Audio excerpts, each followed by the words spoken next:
নমস্কার বন্ধুরা, আমি উমি হেসেল থেকে বলছি। আজকে আমি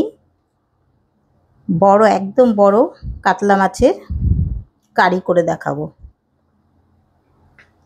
এখানে আমার 1 কিলো মতন মাছ আছে। আমি এখানে হলুদ আর নুন ভালো করে মাখিয়ে 5 মিনিট ম্যারিনেট করে রেখে দেবো।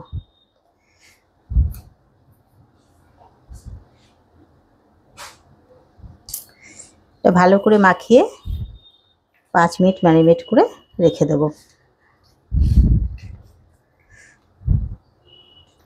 অনেক বড় সাইজের মাছ, মাছটা 13 কিলো ওজনের ছিল। সেখান থেকে আমি মাছটা কেটে নিয়ে এসেছি। তো বড় মাছে আর এই রান্নাটা হবে পুরো বিয়েবাড়ির স্বাদের। বিয়েবাড়িতে যেরকম মাছের কারি করে আমি ঠিক সেভাবে রান্না করব আজকে। মাছটা আমার নুন হলুদ মাখানো হয়ে গেল, আমি এটা 5 মিনিট রেখে দেব। এবার আমি এই মশলাটা করে নেব।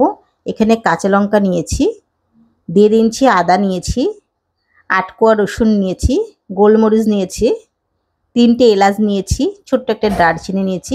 এটা আমি পেস্ট করে নেব। আর হাফ পেঁয়াজ নিয়েছি।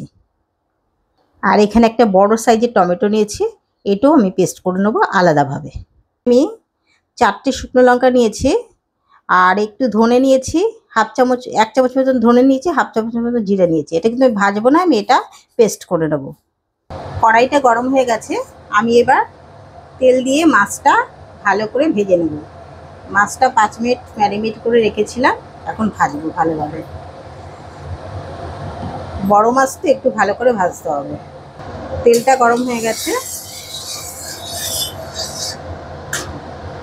এবার আমি একে একে মাছগুলো দেবো।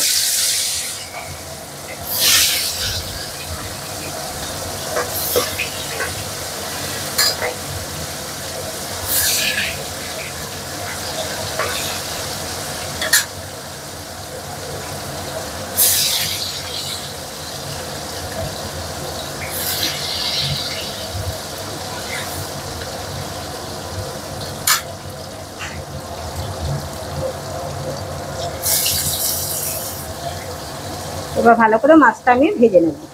মাছটা আমার 1 পিঠ ভাজা হয়ে গেছে, আমি উল্টে দেবো। আমি একটু কড়া করে ভাজছি, কেননা মাছটা খুব বড় মাছ, আগেই তোমাদের বলেছি। এটা 13 কিলো ওজনের মাছ, সুতরাং মাছটা একটু কড়া করে না ভাজলে ভালো লাগবে না।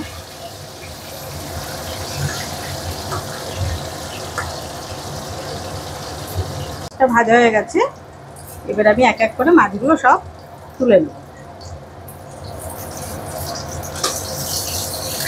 একদম কড়া ভেজেছি।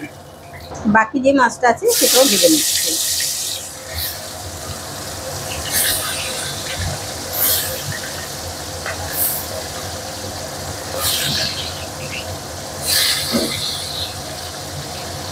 সব মাছই ভাজা হয়ে গেছে মাছ। এবার আমি মাছগুলোকে নামিয়ে রাখছি। মাছটা পুরো ভাজা হয়ে গেছে। এই মাছ ভাজার তেলেই আমি তেজপাতা ফোড়ন দিলাম, কালো জিরে ফোড়ন দেব,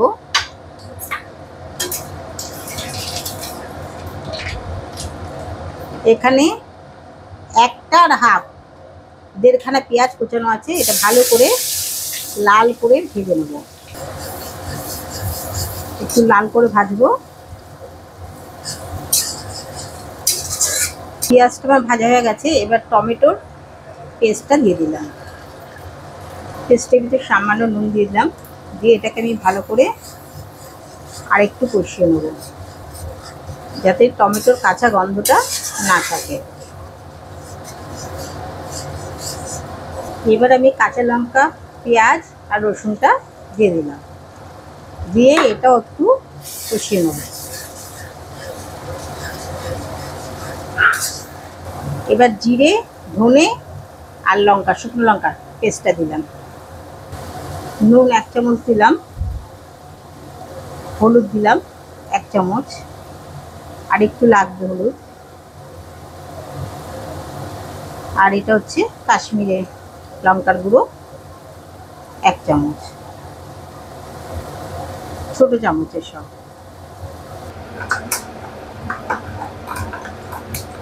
এটার ভিতরে নুন একটু আর একটু চিনি দিয়ে 1 চামচ দই ভালো করে ফেটিয়ে নিলাম।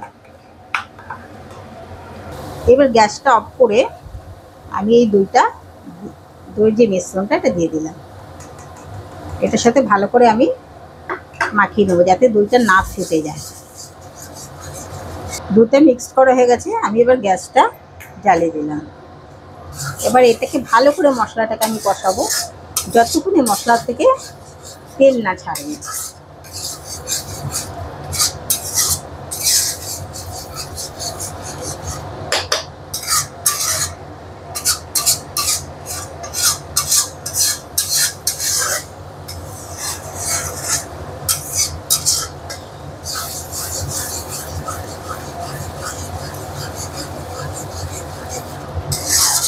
এইভাবে মাছ রান্না করে দেখো, দুর্দান্ত স্বাদের হয়। বড় মাছের কারি বিয়ে বাড়ির স্বাদে এইভাবেই বানায়, তো আমি সেভাবেই বানাচ্ছি। আর এইটা রান্নাটা যদি তোমাদের ভালো লাগে তাহলে তোমরা লাইক করতে ভুলো না, সাবস্ক্রাইবও করো, আর কমেন্টে কিছু জানিয়ে দিও যাতে আমার ভালো হলো কি খারাপ হলো সেটা তোমরা জানিয়ে দেবে। এটা আমি এবারে কষিয়ে নেবো ভালো করে।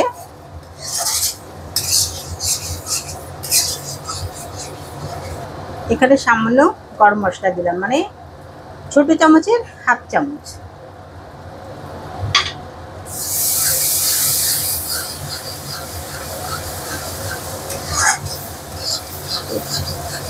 যতক্ষণ না কষাবো, যতক্ষণ এইটা থেকে তেল না বেরোবে আমাকে এইভাবে কষাতে হবে।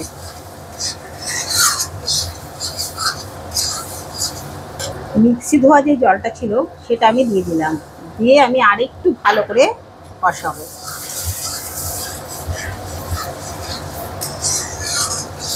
কড়াইটা যেন নিচে নাও ধরে আর কষানোটাও যেন আমার ভালো হয়। মশলা থেকে খুব সুন্দর গন্ধ বেরোচ্ছে।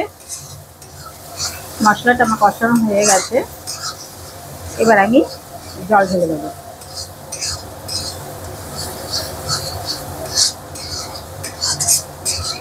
এইভাবে মাছের কারি দুর্দান্ত হয়। এবার আমি এটা জল দিয়ে দিলাম, কিন্তু জলটা আমি উষ্ণ গরম জল দিলাম।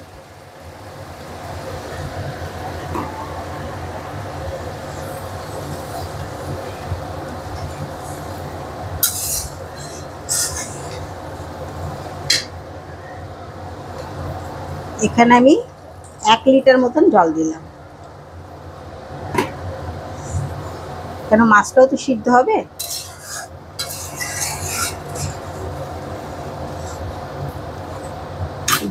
ঝোলটা ফুটে গেলে তারপর আমি মাছটা দেব। মাছের ঝোলটা ফুটে উঠেছে, আমি একে একে সব মাছ ছেড়ে দেব। মাছটা খুব কড়া করে ভেজেছি তো, এটাও 2 মিনিট আমাকে কড়াইতে ফুটতে দিতে হবে।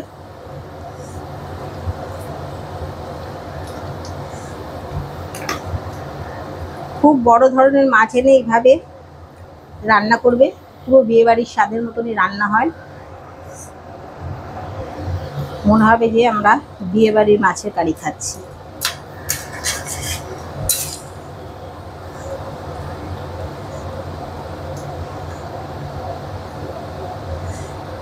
এবারে এটা আমি ঢাকা দিয়ে 2 মিনিট রান্না করব। 2 মিনিট পর ফিরে আসলাম।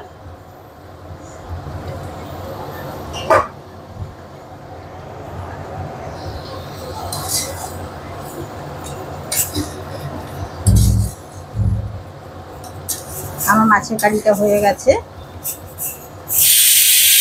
আমি এখান থেকে তেজপাতাগুলো সব তুলে ফেলে দেব। যদি এখানে কেউ সবাই ধনেপাতা দেয় না, তো আমিও একটু ধনেপাতা দিয়ে এটা গার্নিশটা করব, কেন আমরা একটু ধনেপাতা ভালোবাসি, তাই ধনেপাতা দিলাম। এবার এটাকে তোমাদের গার্নিশ করে আমি দেখিয়ে দিচ্ছি। আর মাছের কারিটাও হয়ে গেছে। দুর্দান্ত স্বাদের এই মাছের কারিটা হয়েছে, দেখে নাও তোমরা। পুরো বিয়েবাড়ির স্বাদের মতন হয়েছে। তোমাদের গার্নিশ করে দেখিয়ে দিলাম। থ্যাংক ইউ, ধন্যবাদ।